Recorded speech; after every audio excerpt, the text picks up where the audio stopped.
सर्वांना नमस्कार. मी राजेंद्र खोराटे.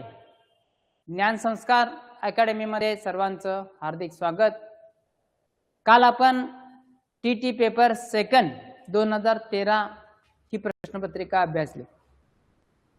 आज आपण 2013 चीच पहिला पेपर अभ्यासणार आहोत. आता ज्या वेळेला हा पेपर अभ्यासत असताना 15 डिसेंबर 2013 ला टीटी प्रारंभ झाला आणि पहिला पेपर आपल्या समोर आला. त्यावेळेला अभ्यासक्रमाचा परिचय नव्हता, प्रश्नपत्रिकेचं स्वरूप कशा स्वरूपाचं असेल हे कळत नव्हतं आणि त्यावेळेला अतिशय हाताच्या बोटावर मोजण्या इतपतच 2%, 2.5% असा निकाल लागायचा. आता मात्र सुप्रीम कोर्टानं सर्व प्राथमिक शिक्षक किंवा बीएड झालेल्या लोकांनी जे 1 ते 8 पर्यंत अध्यापन करणाऱ्यांना कंपल्सरी टीटी द्यावं लागणार आहे असा आदेश जारी केल्यामुळं आता आपले सगळे बांधव भगिनी तयारीला लागलेले आहेत. फॉर्म भरण्याची संख्या पण वाढलेली आहे, अभ्यास करण्याची पद्धत बदललेली आहे, एक साचा आलेला आहे. त्या पद्धतीनं अभ्यासक्रम प्रश्नपत्रिकेचं स्वरूप आपल्याला पाहायला भेटत आहे. त्यामुळं 28 तारखेला हा पेपर होणार आहे. 21 तारखेला नीटची परीक्षा आल्यामुळं आपला पेपर पुढे गेलाय. पण असो, तेवढा काल आपल्याला अभ्यासासाठी भेटतोय, ही एक अतिशय आनंदाची गोष्ट आहे. आता आपण विभाग 2 जो मराठीचा आहे त्याच्याकडे आपण वळणार आहोत, कारण भाग बी मराठी. आता भाग बी मराठीचा अभ्यास आपण करत असताना पहिलाच गद्य आकलनाचा प्रश्न पडलाय. आता गद्य आकलनाचा प्रश्न वाचत जाणार आहे. आपण काय सांगितलंय की पहिल्यांदा प्रश्न वाचा आणि त्याच्यानंतर मग त्याची उत्तरं आपल्याला त्या उत्तरातून कळणार आहेत.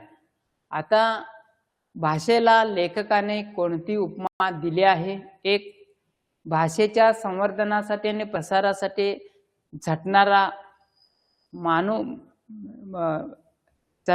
लेखकाला कोणता देश भेटला?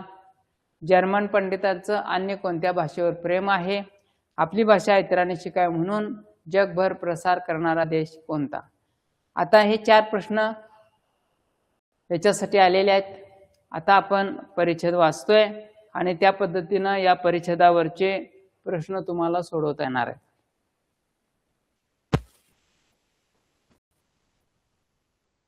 फ्रेंच माणूस आपल्या स्वतःच्या भाषेवर बेहद प्रेम करतो. भाषा ही त्याची प्रेम सखीच म्हणण्यापेक्षा भाषा ही त्याची प्राण सखीच. तो जगतो किंवा झुरतो ते तिच्यासाठीच. तिचे पुत्र आम्ही, तिचे पांग फेडू असं तो केवळ कवितेत म्हणत नाही, तर तिच्या संवर्धनासाठी आणि प्रचारासाठी तो मिशनरी वृत्तीने झडतो आणि प्रसंगी झगडतोही. एखादा नवीन शब्द शब्दकोशात समाविष्ट करून घ्यायचा असेल तर त्यासाठी सर्वोच्च फ्रेंच अकॅडमीची मान्यता मिळवावी लागते. सर्व प्रकारच्या अग्नि परीक्षातून पार पडल्यानंतरच त्या शब्दाला शब्दकोशात मानाचं स्थान मिळतं. खरं तर मराठी भाषा जशी आहे तशी फ्रेंच लोकांची सुद्धा आपली स्वतःची भाषा आहे. भाषा हे संपर्काचं एक साधन आहे. तेव्हा भाषेचा अभिमान माणसाला मातेपुरू होऊ नये खरं आहे, पण त्याचबरोबर भाषा समाज पुरुषाच्या जीवनाला पुरुषाच्या जीवनाला चेतना देणारी रक्तासारखी आहे. ती दूषित होणार नाही याकडे लक्ष पुरवणं आवश्यक आहे. आता ज्या वेळेला फ्रेंचप्रमाणे जर्मन लोकांनाही आपल्या भाषेविषयी, आता फ्रेंच लोकांनी आपल्या भाषेचा आदर, आपल्या भाषेचं प्रेम, आपल्या भाषेसाठी त्यांनी अहोरात्र कसे झडले.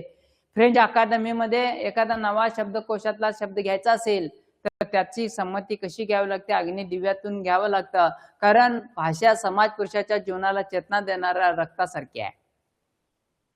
आता फ्रेंचप्रमाणे जर्मन माणसं काय करतात? लोकांनाही आपल्या भाषेविषयी प्रेम आहे, आपली भाषा इतरांनी शिकावी म्हणून जर्मन लोक काय करतात? त्यांची जगभर केंद्रे काढली आहेत, परंतु त्याचबरोबर अन्य भाषावरही त्यांचं प्रेम आहे. जर्मन पंडितांचं संस्कृत भाषेवर प्रेम सर्वज्ञात आहे, फक्त जर्मन भाषेवरती जर्मन लोकांचं प्रेम असं नाही, तर इतर भाषेवर सुद्धा प्रेम आहे, संस्कृत भाषेवर सुद्धा प्रेम आहे. संस्कृतचा अभ्यास भारतापेक्षा जर्मनीत अधिक होत असावा, परिचय संपला. आता जर्मन आणि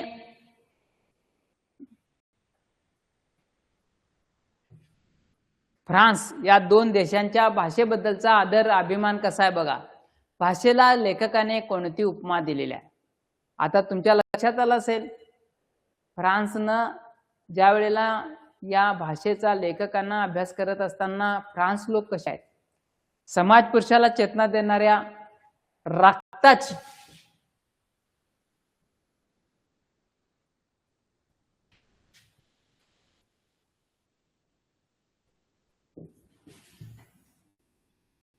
समाज पुरुषाला चेतना देणाऱ्या रक्ताची लेखकाने भाषेला उपमा दिलेली आहे. बरोबर उत्तर आलंय, कारण का त्या परिच्छेदात आहे ते.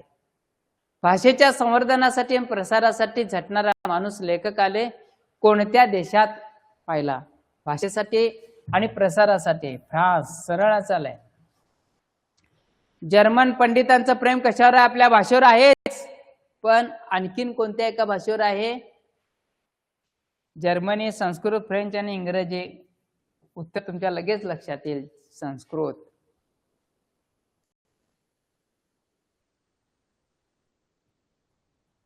आपली भाषा इतरांनी शिकावी म्हणून जगभर प्रसार करणारा देश कोणता? विविध केंद्र काढली, भाषा आपली जगभर पसरावी म्हणून कोणता देश असेल? जर्मन. आता फ्रान्स आणि जर्मन या दोन देशांच्या देशातील लोकांची आपल्या भाषेबद्दल असणारी भूमिका कशी आहे हे आपल्या लक्षात आलं. आता व्याकरणातील काही प्रश्न. महानायक, संभाजी, पानिपत या कादंबऱ्यांचे लेखन कोणी केले? आता ज्यावेळेला महानायक, पानिपत, संभाजी म्हटलं तर विश्वास पाटलांचं नाव आपल्या समोर नक्कीच येतं, कारण ही कादंबऱ्या गाजलेल्या कादंबऱ्या आहेत. आता तुम्ही म्हणाल रणजित देसाई म्हटलं की स्वामी कादंबरी आले, शंकर पाटील म्हटलं की तमाशा, फकीर ह्या त्यांच्या कादंबऱ्या विशेष गाजलेल्या आहेत. आता मृत्युंजय म्हटलं तर शिवाजी सावंतांचं नाव आपल्याला लगेच लक्षात येतं, कारण काही या कादंबऱ्या अशा आहेत की शब्दांच्या मध्ये सामर्थ्य निर्माण करणाऱ्या कादंबऱ्या या लेखकाने त्या काळामध्ये चांगल्या लिहिलेल्या आहेत. आजच्या पिढीला मात्र मृत्युंजय काय, फकीरा काय, फकीर काय, शंकर बाबाजी पाटील आणि शंकर खंडू पाटील अशी नावं आपल्याला माहिती असावेत. रोज कुठल्या तरी फॅक्टरीतला 5चा भोंगा वाजत असे या वाक्याचा काळ ओळखा. आता इथं ज्या वेळेला काळ ओळखत असताना दोन शब्दाचं मिळून एक क्रियापद तयार झालंय. वाजत हे धातू साधित आहे आणि असो याच्यातून काळाचा बोध होतो. आता असे भूतकाळाचा आहे, पण वाजण्याची रीत पद्धत आहे म्हणून हा रीती भूतकाळ आहे. लक्षात ठेवा. वाजत असतो रीती वर्तमान काळ, वाजत असे रीती भूतकाळ आणि वाजत जाईल रीती भविष्यकाळ. शब्द लक्षात ठेवा. आपला आशीर्वाद असावा या वाक्याचा प्रकार ओळखा. ज्या वेळेला आपला आशीर्वाद असावा या वाक्याचा प्रकार ओळखा हे ज्या वेळेला आपण पाहतो त्यावेळेला प्रामुख्याने जाणवतं की तुम्हाला कधी एखादं वाक्य दिलं आणि त्या वाक्यामध्ये क्रियापद वा, वी, वे, न असेल तर सरळ म्हणायचं विद्यार्थी वाक्य. आपला आशीर्वाद असावा क्रियापदाचा अर्थ आहे, प्रकार आहे विद्यार्थी. विद्वान शब्द खालीलपैकी कोणत्या प्रकारचा आहे? आता ज्या वेळेला देशी, परभाषेत, तत्सम आणि तद्भव विद्वान म्हटलं की हा शब्द जातो तत्सम मध्ये. हा शब्द जातो तत्सम, कारण संस्कृत भाषेतून मराठी भाषेमध्ये जे शब्द जसेच्या तसे आले त्याला तत्सम, संस्कृत भाषेतून मराठी भाषेत येताना त्या शब्दाच्या रूपात बदल झाला त्याला तद्भव. आपल्या बोलीभाषेतून असणारे जे शब्द असतात त्यांना देशी आणि परकी भाषेतून आलेल्या शब्दांना परभाषीय शब्द असं म्हटलेलं आहे.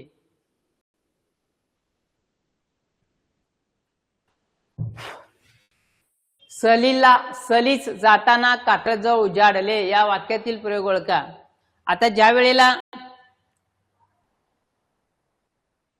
एखाद्या वाक्यातून करता नाही पण त्याच्यातला जो भाव आहे तोच भाव म्हणजे त्या वाक्याचा करता असतो. सलीत जाताना कात्रजवर उजाडले असं ज्या वेळेला हे क्रियापद येतं, असं क्रियापद असतं. जर तेच क्रियापद आपल्याला प्रामुख्यानं पाहायला भेटतं ते म्हणजे भाव कर्तरी. या क्रियापदाचा भाव हाच कर्ता असतो आणि म्हणून ते वाक्य भाव कर्तरी प्रयोगामध्ये मोडतं. आता मस जस तत ग या वृत्ताचे गुण कोणत्या वृत्ताचे गुण आहेत? आता ज्या वेळेला मस जस तत ग गण पाडलेले आहेत. आता ज्या वेळेला मस जस तत ग हे आपण पाहतो शार्दूल विक्री या वृत्ताचे ते गण आहेत. गुण नाही त्याला गण म्हणतात. 3-3 अक्षरांच्या गटाला गण म्हणतात. यती 12व्या अक्षरावर गण मस जस तत ग.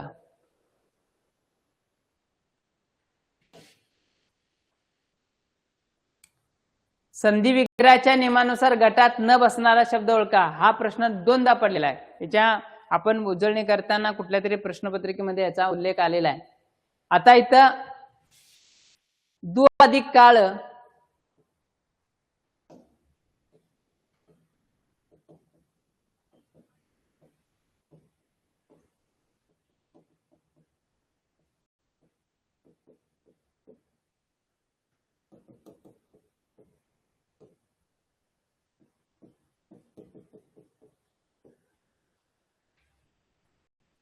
दु अधिक काळ नि अधिक कारण दु अधिक जन नि अधिक फळ. आता काय घडलेलं आहे बघा की आपल्याला इथं श आहे, इथं श आहे, इथं श आहे, इथं र आहे. हा विसर्ग संधीचेच उदाहरण आहे. पण विसर्ग संधीचं उदाहरण असलं तर 3 उदाहरणं ही श संधीची आहेत आणि हे दुसरं उदाहरण हे र संधीचं आहे. आणि म्हणून विसर्ग र संधी विसर्ग श संधी असा तो प्रकार आहे. म्हणून पर्याय क्रमांक 2 हे याचं उत्तर असणार आहे. नागनाथ कोत्तापले यांच्या पुढीलपैकी कोणत्या साहित्यकृतीला राज्य शासनाचा पुरस्कार प्राप्त झालेला आहे? आता राज्य शासनाचा पुरस्कार प्राप्त होणारी कादंबरी नागनाथ कोत्तापल्यांची कोणती आहे? तर तसं बघायला गेलं तर हा मुडस नावाचा काव्यसंग्रह. आता इथं साहित्यकृती म्हणलेला आहे. आता ज्योतिपर्व त्यांचंच आहे, गांधारीचे डोळे सुद्धा त्यांचंच आहे. आता खरं तर हा प्रश्न महाराष्ट्र राज्य परीक्षा परिषदेनं रद्द केलेला आहे. का केला? तर एकाच प्रश्नाची 2-2 उत्तरं जर येत असतील तर तो प्रश्न ड्रॉप केला जातो आणि तसा तो ड्रॉप केलेला आहे. हा मुडसला त्यांच्या काव्यसंग्रहाला पारितोषिक भेटलेला आहे. ज्योतिपर्वला पण भेटलेला आहे. जयंताने मध्येच विचारले कोण होते या वाक्यात किती विरामचिन्हे आले आहेत? आता ज्या वेळेला विरामचिन्हाचा अभ्यास करत असताना एक गोष्ट प्रामुख्याने लक्षात ठेवा की विरामचिन्ह कशी मोजायची असतात ते सावकाश तुम्हाला सांगतोय. पहिलं विरामचिन्ह स्वल्पविराम, दुसरं विरामचिन्ह अवतरण चिन्ह, तिसरं विरामचिन्ह प्रश्नचिन्ह आहे. आता ज्या वेळेला जयंताने मध्येच विचारले स्वल्पविराम कोण होते, अवतरण चिन्ह आणि प्रश्नचिन्ह. आता तुमच्या लक्षात आलं असेल याच्यामध्ये किती विरामचिन्ह आलेत. मग तुम्ही म्हणाल हे सोपं आहे, एवढं ओळखता येत नाही काय असं आपल्याला विचारलं जातं. पण काही वेळेला सोपी उत्तरं सुद्धा आपल्याला काही मुलं काय करतील हे एक आणि हे एक असं 2 धरतील. खरं तर त्याच्यामध्ये एकूण 3 विरामचिन्ह आलेले आहेत.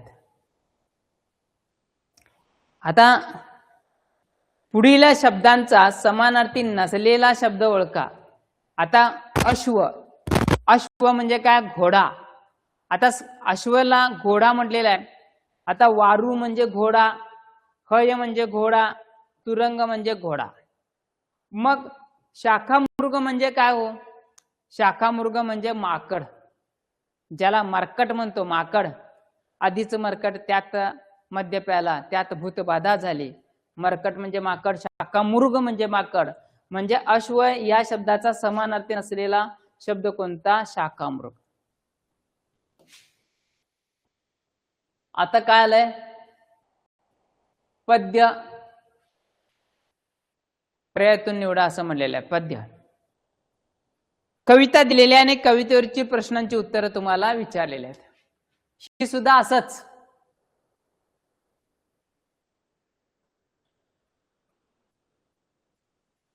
शेतकरी काळ्या आईची पूजा करतो म्हणजे काय करतो? शेतातील पिके पाहून कोणाचे ध्येयभान हरपते? कवितेतील मोत्यांचा मळा या शब्दाचा समर्पक अर्थ काय? आणि कवितेत कोणत्या अनमोल हरित रंगदर्शक रत्नाचे नाव काय? अनमोल हरित रंगदर्शक. आता बघूया येते काय, कुठं कसा प्रश्न.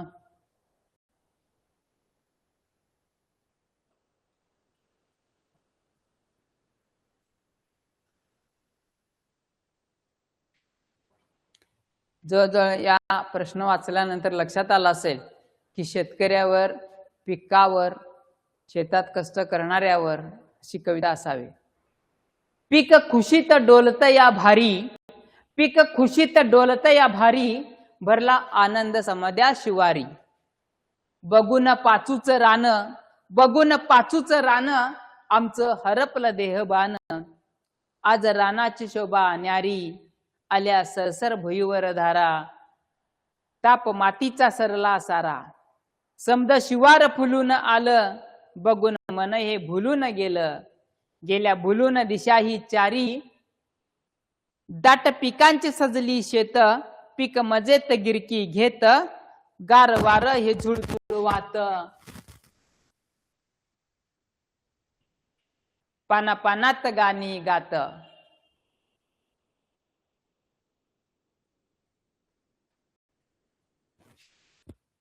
गाती पानात पाखर ही सारी, काळ्या आईचे कराया पूजा. राब राबला शेतकरी राजा, उन्हा तानात घाम त्यानं शिपला. मळा मोत्याचा मातीत पिकला, आली सोन्याची दौलत दारी. आली सोन्याची दौलत दारी, आली सोन्याची दौलत दारी. पीक खुशीत डोलत या भारी, भरला आनंद समद्या शिवारी. कविता संपलेल्या. खरं तर या कवितेचा भावार्थ सहज वाचता वाचता लक्षात आला असेल, कारण याच्यामध्ये एक प्रामुख्यानं शेतकरी काळ्या आईची पूजा करतो म्हणजे काय करतो? काळ्या आईची पूजा करतो म्हणजे काय करतो? काळ्या आईची ओटी भरतो, रानात जाऊन पूजा करतो, शेतीला आई मानतो, तर शेतात तो कष्ट करतो, राबतो.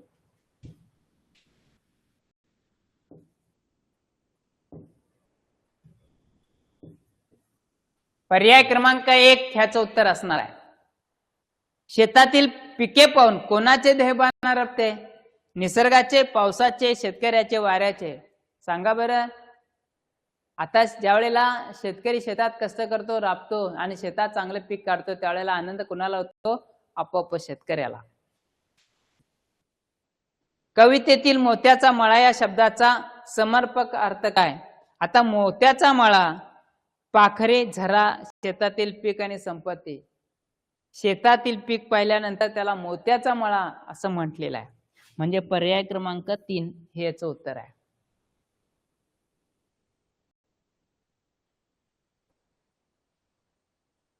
आता कवितेत कोणत्या अनमोल हरित रंगदर्शक रत्नाचे नाव आले आहे?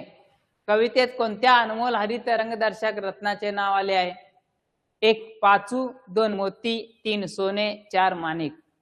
आता पाचूचं रान, ज्या वेळेला अनमोल हरित द्रव्य पाचू म्हटलेला आहे, म्हणजेच शब्द आलाय इथंच कुठेतरी असेल बघा.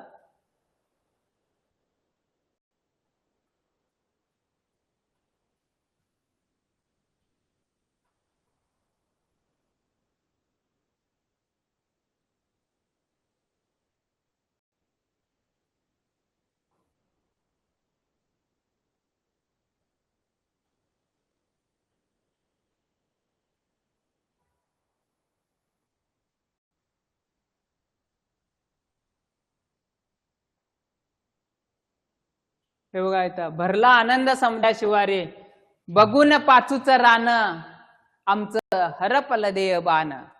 म्हणजे आलं, लक्षात आलं असेल.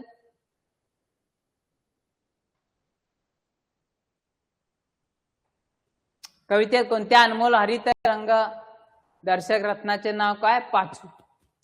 आता त्यानंतर उतारा, त्याच्यावरचे प्रश्न लक्षात आले. कविता, कवितेवरचे प्रश्न लक्षात आले. जहाल शब्दाचा योग्य विरोधार्थी अर्थ काय? जहाल. आता पूर्वीच्या काळात लोकमान्य टिळकांचे विचार कसे होते? जहाल. आणि गोपाळ गणेश आगरकरांचे विचार कसे होते? मवाळ. ज्या वेळेला गोपाळ गणेश आगरकर काय म्हणायचे? इंग्रजांनी आपल्यासाठी ज्या काय सुधारणा असतील त्या सुधारणा पहिल्यांदा करत करत घेऊया आणि मग नंतर स्वातंत्र्य घेऊया. पण लोकमान्य टिळक काय म्हणायचे? आधी स्वातंत्र्य मग सुधारणा आपण करायची. म्हणजे जहाल आणि मवाळ. पर्याय क्रमांक 3 हे याचं उत्तर आहे. पुढील मन पूर्ण करा. पदरी पडले झोंड, आता हसून केले गोड, रडून केले खोंड, हसत झेलेली धोंड, मारून केले गोड. आता पहिला पर्याय हसून केले गोड. पदरी पडले झोंड, आता बऱ्याच वेळेला आलिया भोगासी असावे सादर. आता गळ्यात पडले म्हटल्यानंतर त्याला काय पर्याय असतो का? नाही. मग तसं ती गोष्ट आपल्याला, एखादी गोष्ट आपल्याला पदरी पडलेली आहे, ती एकदा स्वीकारली असेल तर त्याच्यात आपल्याला आडेवेडे घेता येत नाही, त्याच्यातून बाहेर पडता येत नाही, म्हणून ते आपण हसून गोड करू शकतो. आता ज्या सामासिक शब्दामध्ये,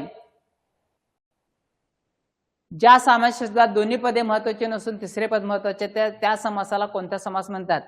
पहिलं पद प्रधान अव्ययभाव, दुसरे पद प्रधान तत्पुरुष, दोन्ही पद द्वंद्व आणि दोन्ही पद महत्वाचे नसून तिसरे पद महत्वाचे असते, त्याला बहुव्रीही समास म्हणतात. पुढीलपैकी भाववाचक नसलेले नाम शोधा. आता भाववाचक भव्य भव्यता, सुंदर सौंदर्य, दातृत्व. आता दान दातृत्व त्व. आता स्वतंत्र हा एक विशेषण आहे. आलं लक्षात? त्यामुळं भाववाचक नसलेलं नाम कोणतं होईल? स्वतंत्र. हे का भाववाचक नाम होऊ शकत नाही. आता साधर्म्यावर आधारित आणि वैधर्म्यावर आधारित असे भेद कोणत्या अलंकारात पडतात? आता जो अलंकार आहे दृष्टांत, स्वभावोक्ती, अनन्वय आणि चेतन गुणोक्ती. स्वभावोक्ती म्हणजे काय? की ज्या ज्या वेळेला मातीत ते पसरले अतिरम्य पंख, केलेवरी उदर पांडुर निष्कलंक, चंचू तशीच उघडे, पदई लांबवले, निष्प्राण देह पडला, श्रमही निघाले. एखाद्या निसर्गातील त्या गोष्टीचे उभे वर्णन ज्या वेळेला केलं जातं त्याला म्हणतात स्वभाव.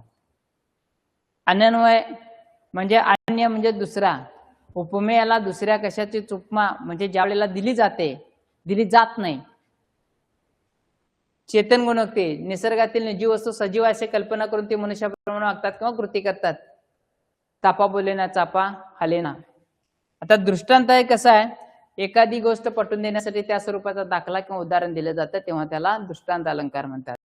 साधर्म्य आणि सारखेपणा, वैधर्म्य, भिन्नपणा याच्यावर आधारलेला अलंकार कोणता आहे? दृष्टांत. पर्याय क्रमांक 1.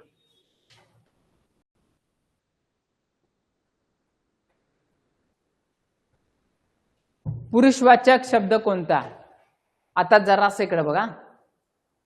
पुल्लिंगी आणि स्त्रीलिंगी पुरुषवाचक शब्द विचारलाय.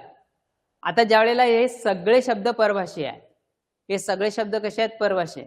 आता क्लास, वर्ग, ट्रंक पेटी, कंपनी मंडळी, पेन्सिल लेखनी. बघा मी काय केलं, पुढीलपैकी निश्चितपणे पुरुषवाचक शब्द ओळखा म्हटले तुम्हाला. आता मी त्याचं मराठीकरण केलं. मराठीकरण केल्यानंतर आता आपण पुरुष, स्त्री किंवा पुरुष बघूया. आता तो वर्ग, ह्याच्या पाठीमागे काय येईल? तो. ती पेटी, ती मंडळी आणि ती लेखणी. आता 1, 2 आणि 3 हे 3 शब्द काय? स्त्रीलिंगी आहेत.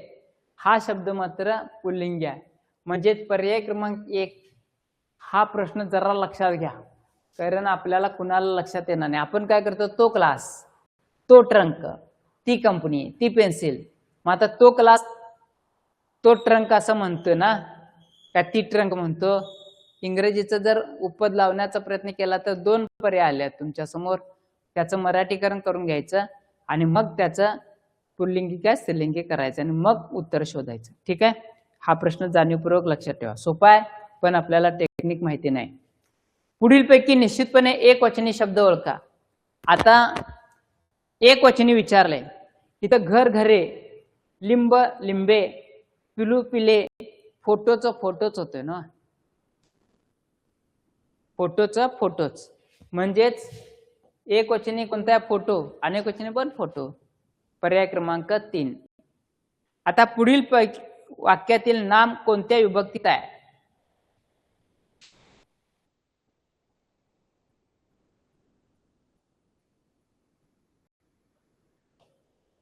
पुढील वाक्यातील नाम कोणत्या विभक्तीत आहे. आता नाम, मुलांनी आज्ञा पाळावी. आता मुलांनी हे नाम आहे, त्याला प्रत्यय कोणता लागलाय, नी.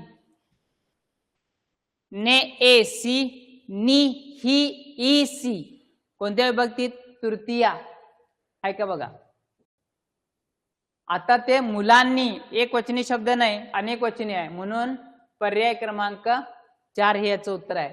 चतुर्थीचं सला ते सला ना ते, द्वितीय आणि चतुर्थीचे प्रत्यय सेम आहेत. षष्टीचं चाचीचे चेचाची, म्हणजे तर प्रत्यय कोणता लागलाय, नी. आता नोकरीसाठी केलेला अर्ज कोणत्या पत्रलेखनाचा प्रकार आहे.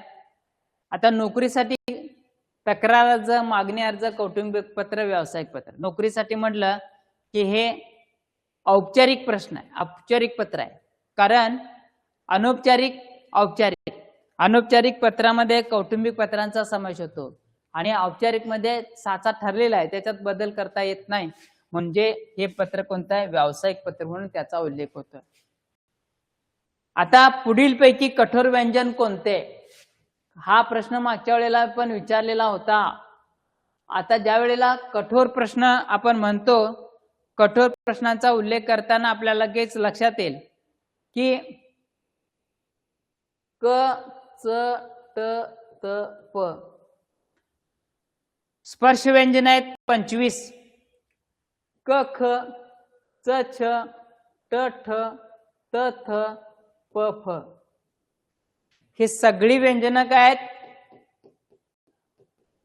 स्पर्श व्यंजनातली कठोर व्यंजन आहेत. यांचा उच्चार करण्यात थोडीशी कठोरता येते. आता क, ख, ग, घ ही मृदू आहेत, म्हणजे ही याच्या पुढची जी 4 टप्पा आहे हा मृदूचा, याच्यानंतर य हे अनुनासिकाचा आहे हा टप्पा. मग आता तुम्ही म्हणायच, आता याच्यामध्ये च आहे का बघा, च आहे बघा, इथं च आहे, ग आहे, ग इकडे आलाय, ते मृदू मध्ये आहे. ड हे अनुनासिक मधला आहे. आता त, थ, द हे मृदू मध्ये आहे, म्हणजे हे मृदू आहे, हे मृदू आहे, हे अनुनासिक आहे आणि हे कठोर आहे.